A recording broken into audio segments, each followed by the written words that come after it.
నమస్తే. ఈరోజు ఒక ప్రత్యేకమైనటువంటి అంశంతో మీ ముందుకు రావడం జరిగింది. ప్రధానమైనటువంటి అంశం ఏంటంటే ఇంజనీరింగ్ కాలేజీల ఫీజుల పైన తర్జన భర్జన నడుస్తున్నటువంటి విషయం మనం చూస్తూ ఉన్నాం.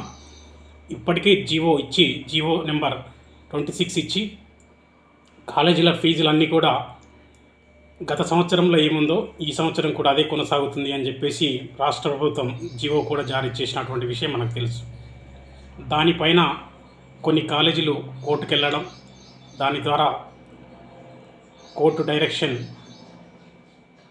టీఎఫ్ఆర్సి రాష్ట్ర ప్రభుత్వానికి నివేదిక పంపించి ఫీజులు డిసైడ్ చేయాలని చెప్పేసి ఆర్డర్ జారీ చేయడంతో రాష్ట్ర ప్రభుత్వం స్పందించి టీఎఫ్ఆర్సికి అనుగుణంగా ప్రత్యేకమైనటువంటి కమిటీ వేసింది.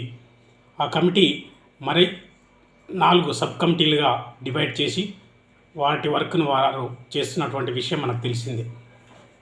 దానికి అనుగుణంగానే ఈరోజు ప్రముఖ పత్రికలో వచ్చినటువంటి శీర్షిక ఏంటంటే లోతుగా పరిశీలించాల్సిందే. ఇంజనీరింగ్ కాలేజీలో తనిఖీలపై ప్రత్యేక కమిటీ నిర్ణయం, లెక్కల ఆడిట్, భూమి అనుమతులపై ప్రత్యేక దృష్టి, ఉప కమిటీలకు బాధ్యతలు అప్పగింత. ప్రైవేట్ ఇంజనీరింగ్ కాలేజీలను పూర్తి స్థాయిలో పరిశీలించాలని ఫీజులపై ప్రభుత్వం నియమించిన ప్రత్యేక కమిటీ నిర్ణయించింది.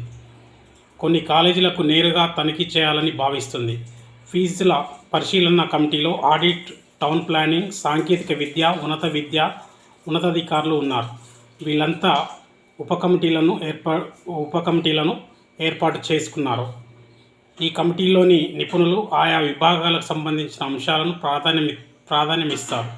అఫిలియేషన్ జాబితాలో ఉన్న ప్రతి ప్రైవేటు కాలేజీని అన్ని కమిటీలు పరిశీలిస్తాయి. వారం రోజుల్లో ఈ ప్రక్రియ పూర్తి చేయాలని తాజా భేటీలో ప్రత్యేక కమిటీ నిర్ణయించింది. నిబంధనల ఉల్లంఘనపై దృష్టి. అఖిల భారత సాంకేతిక విద్యా మండలి ఏఐసిటిఈ బృందాలు పూర్తి స్థాయిలో తనిఖీలు చేయకుండానే కాలేజీలకు అనుమతులు ఇస్తున్నాయనే విమర్శలున్నాయి.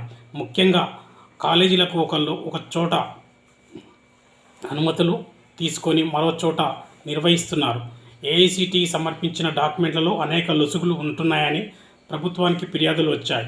హైదరాబాద్ పరిధిలో కొన్ని కాలేజీలు భూములు నిషేధిత ప్రాంతాలలో ఉన్నాయని, అయినా అనుమతులు ఎలా వచ్చాయనే అంశాలను నగర ప్లానింగ్ విభాగం అధికారులు పరిశీలిస్తారు. ఆడిట్ కథ ఏంటి? ప్రతి కాలేజీ గత 3 ఏళ్ళు 2022 నుంచి 2025 వరకు ఆడిట్ నివేదికలను తెలంగాణ అడ్మిషన్లు ఫీజుల నియంత్రణ కమిటీకి సమర్పించాయి. ఏఎఫ్ఆర్సి కొంతమంది ఆడిటర్లను నియమించుకొని కాలేజీల ప్రతిపాదనలను పరిశీలిస్తుంది. ఆడిట్ విభాగం అన్ని ఉన్నతాధికారులు ప్రతి కాలేజీ డాక్యుమెంట్లను పరిశీలిస్తారు. ఈ లెక్కలో ఎక్కడ లేదా వచ్చిన ఆ కాలేజీలను ఈ లెక్కల్లో ఎక్కడ తేడా వచ్చినా ఆ కాలేజీలను బ్లాక్ లిస్ట్లో పెట్టే అవకాశం ఉందని అధికారులు చెప్తున్నారు. 20 కాలేజీలపై సీరియస్గా ఫిర్యాదులు వచ్చాయి. ఫ్యాకల్టీ లేకుండానే ఎమర్జింగ్ కోర్సులు నిర్వహిస్తున్నాయి. అధ్యాపకులు, సిబ్బందికి వేతనాలు ఇవ్వడం లేదని తేలింది.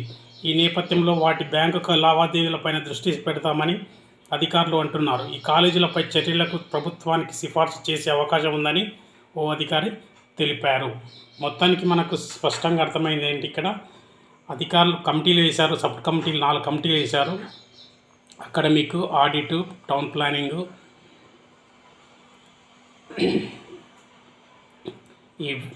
ఈ విధంగా లీగల్, ఈ 4 కమిటీలు ఎవరి కమిటీ ఆ కమిటీ పనులు చూస్తుందని చెప్పేసి చెప్తున్నారు. ఏది ఏమైనా కమిటీలు తూతూ కాకుండా ఖచ్చితమైనటువంటి నివేదికను తయారు చేసి ప్రధానంగా అధ్యాపకుల వేతనాలపైన ఎక్కువ ఖర్చు ఉంటుంది కాబట్టి ఆడిట్ రిపోర్ట్లు ఫామ్ 16 కానీ ఫామ్ 26 అన్ని తప్పుడు తడకలుగా తయారు చేసినటువంటివి. ఏ ఒక్క ఫ్యాకల్టీ కూడా వేతన సంఘ జీతాలు చెల్లించడం లేదు. తాత్కాలిక జీతాలు కూడా సరిగ్గా చెల్లించడం లేనటువంటి పరిస్థితి నెలకొంది. కాబట్టి వాటిపైన పూర్తిగా పరిశీలన చేయాల్సినటువంటి అవసరం ఉంది. జీతాలు చెల్లించని కళాశాలలపైన చర్యలు తీసుకోవాల్సినటువంటి అవసరం ఉంది. తప్పుగా సమర్పించినటువంటి కాలేజీలపైన ఖచ్చితమైనటువంటి చర్యలు తీసుకోవాల్సినటువంటి అవసరం ఉంది.